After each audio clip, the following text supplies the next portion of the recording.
I've generated a lot of questions. I have a microphone if anyone needs it. But if you're up on the balcony, you'll need to shout out. Okay. Hello, yes, my name is Abe Haim of Architects and Planners for Justice in Palestine. Two things. What do you think of the actual complicity of the quartet? Knowing what the situation is, but, backing up, the whole sanctions and siege of Gaza.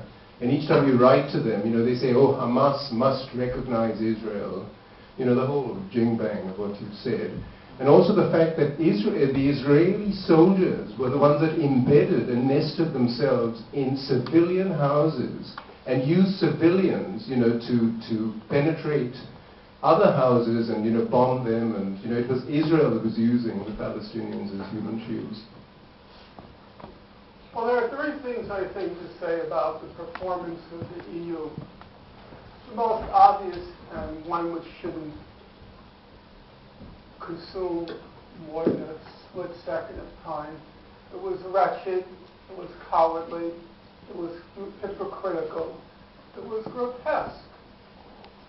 Everybody in the world is witnessing before their eyes a horrific massacre. And no matter how much the media tried to disguise the dimensions and the scope and the reality of the massacre, they were not really very successful. By the end of those 22 days, many people, hard to say most, but certainly many, were acutely aware that something really ghastly and cowardly had unfolded. So how does the EU react? It says that we have to figure out ways to prevent arms from being smuggled to Hamas. That was the only item on their agenda. And I think it was the British who volunteered to use their navy. It was either the British or the Germans, I can't remember. It was the British volunteered their navy.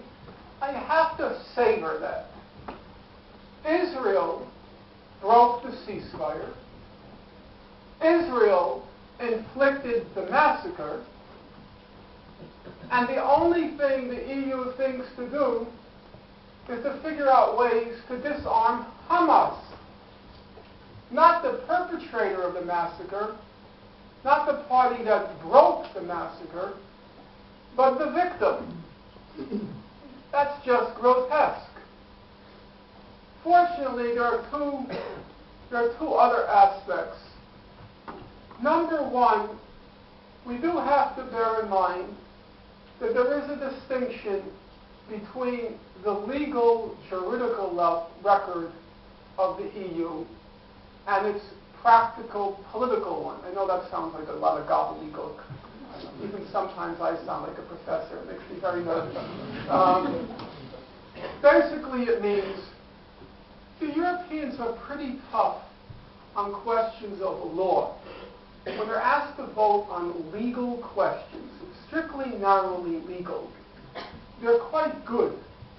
So as I said, every year they do vote with the rest of the world to support the two-state settlement of the June 1967 border.